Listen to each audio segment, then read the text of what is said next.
You're listening to Living Full Out with Nancy Solari. With Nancy's expertise, you'll learn how to embrace your potential and strive for success. If you have a question or need further support, send us an email at connect@livingfullout.com. Now, here's Nancy. Thank you again for joining us today. I'm Nancy Solari, and this is the Living Full Out Show. And today we're talking about being fearless in life. And Mtisunge Ngwira is such a great example of what it means to live full out. So I'd like to welcome her back to the show.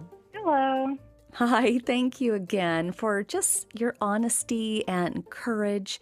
In the last segment, you were sharing with us how at age 13, you found out you had HIV and AIDS and were, in time, able to become undetectable. But, it obviously caused your body a lot of harm. It caused you to become disabled. And as you were navigating, the years, as you kind of went along, I know there was just a lot, again, between you and your siblings. And eventually you got to a place where it was just breaking you. It was just becoming overwhelmingly too much. Can you share with us why? What was that pressure and what it caused you to do? So I remember when I was about 21 years old.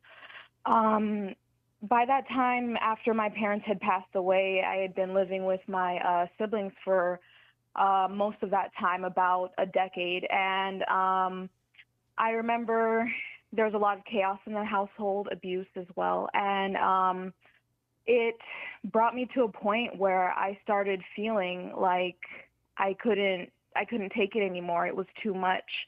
And of course, I was suicidal and everything like that. But the thing that was a big turning point in my life was that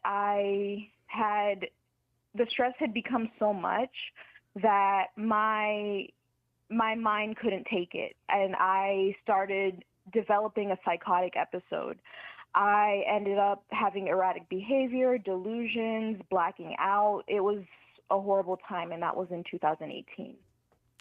And I don't even know how you got through that, because I'm legally blind, and granted, being blind is not a walk in the park, but I really give it to anyone who's, dealing with, mental health, concerns and episodes, because it's so scary. It's kind of like I imagine you felt sometime like you were having like an out-of-body experience with it. Mm-hmm.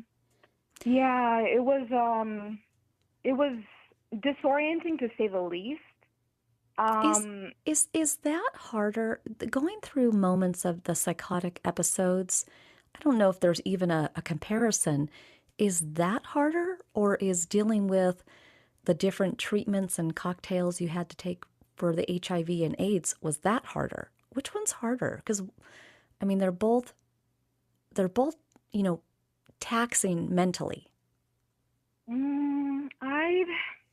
That's definitely a hard one to say. I'd say that they could be hard in different ways. The HIV is hard in the sense that it's a physical, everyday struggle. And there's also like the mental struggle of having to take the medication. And the psychosis was hard in the sense that it felt like it had been the sum of everything that I had gone through, my parents passing, abuse, and dealing with a disability so young, and almost having had passed away from it myself. And it just felt so horrible that I don't think that I could cope with it. My body couldn't cope with it. My mind couldn't cope with it. And it was like an overload, basically. I give a lot of credit to you because you are sharing your story, and it would be so easy not to. But, you're teaching us how you got through these hard times in your life. But I imagine, being 20-something, right? Everybody wants to kind of let life start. And that includes, working, that includes relationships. How hard was it opening up, trying to have a relationship, having HIV? It was definitely hard. I do remember my first boyfriend. I started dating in my like later years, like in my 20s. So I remember my first boyfriend actually broke up with me because of the HIV. And again, we don't need them anyway, right? There's Right. somebody better, right? There's somebody better. We'll just Mhm. say that. But is there a certain level of care that you need to do today to take care of yourself, both from the HIV standpoint? So again, it never goes back into, full-blown AIDS. And is there a certain level of mental care that you have to do, again, so you don't push yourself to those limits? What do you do for your self-care? My self-care, I would say I do a different multitude of things. So for my HIV, I would say, definitely taking my medication, definitely staying undetectable is paramount. And then keeping myself safe, doing things like, using my mobility aids. I do have a caretaker, so I have them come in like every now and then to help me with certain things like cleaning. And just like accepting that, like sometimes I do need help and that it is okay to need help, as Mm. well as, just trying to modify things if I'm having trouble doing something because, I do want to keep my independence. I am independent, even with my disabilities, and I want to keep it that way. So trying to keep a healthy level of like challenging myself, but not pushing myself is another way that I keep self-care for HIV. And then for mental health, I would say that my business, my clothing business, 22 Clothing, is definitely something that helps me stay centered, something that helps me manage my depression and keeps me, because I have days of depression, because grief is something that we deal with for our whole lives. And when you've dealt with something like losing your parents, it sticks with you for your whole life. So I find that when I'm working on my business 22 Clothing that I have a lot less grief. It's a lot easier for me to manage things and go forward in life. And 22 is the Us Too brand, and that's why the 2 in 22 Clothing is spelled TOO. And if anyone does want to visit my brand, it's available at radio.2.vu/us2 brand. You know what? I love it. And the thing is, I know growing up, your sister was into fashion, your brother had some business insights, and it Hmm. was really in high school, but amongst all that chaos and abuse and just times you were dealing with your own health issues that you kind of birthed the clothing line. But then you had to put it aside, and then you kind of picked it up again in your 20s. And was and where I'm going with that is because I know when you got out of the hospital and you went to various group homes and recently got your own apartment, so congratulations there. But Thank you. how important or how hard was it to birth that entrepreneurial dream amongst being displaced?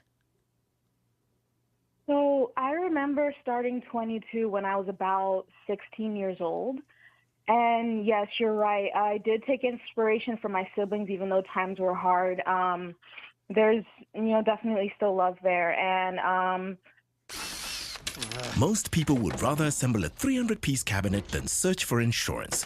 That's why the Zebra searches for you, comparing over 100 insurance companies to find savings no one else can. Compare today at thezebra.com.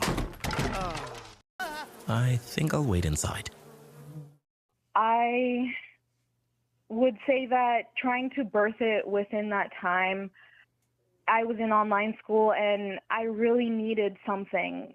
I really needed something to go forward with. And at the time, I was inspired by one of my siblings because of their entrepreneurship and just my sister because of her fashion. And I was like, I want to do a fashion business. I would love that. How cool would that be?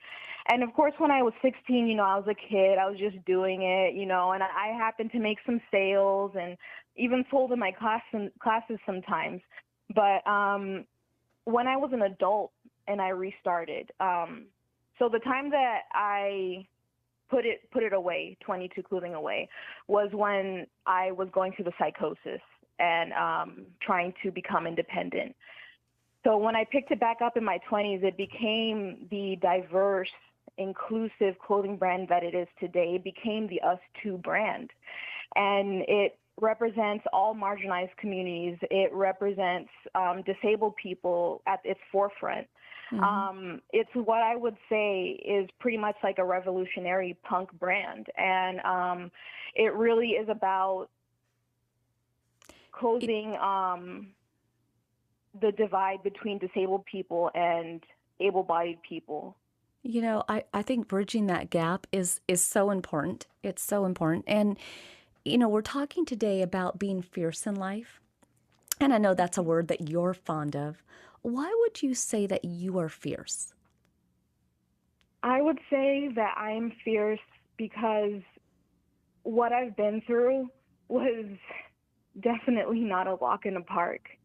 And it's even today I still have my bad days. It still takes strength to be me. And the things that I went through when I was younger, it took so much strength. It took so much energy. And I have compassion for younger me because I think about that. And I think about how worthless she felt and how she had to learn how to feel worth within herself. You know, the thing is, you're only still in your 20s and you sound like you're 60. You got a lot of wisdom. You got a lot of wisdom. And again, I can understand that sometimes it is sad. It's so sad, like losing your parents. But I'm pretty sure they would both be in such awe of who you are and what you're doing today. Because again, it would be so easy not to talk about these topics. Right. And it'd be easy to do your clothing brand and, you know, internally work inside and behind the scenes. But I'm personally so proud of you, and you are fierce. I want to rub some elbows with you and become even more fierce myself. Okay. So thank you for being on today's show and being that voice for everybody going through HIV and AIDS and losing their parents and wanting to be entrepreneurial and, you know, finding themselves with psychosis. I mean, you really have spoken well on behalf of all of them. So thank you so much. And for everybody listening today, just like her, if you have a story, reach out to us at connect@livingfullout.com. Let us know what you went through, how you got through it, what you learned, because truly, when we band together, we're so much stronger. We're fierce together. We'll be back.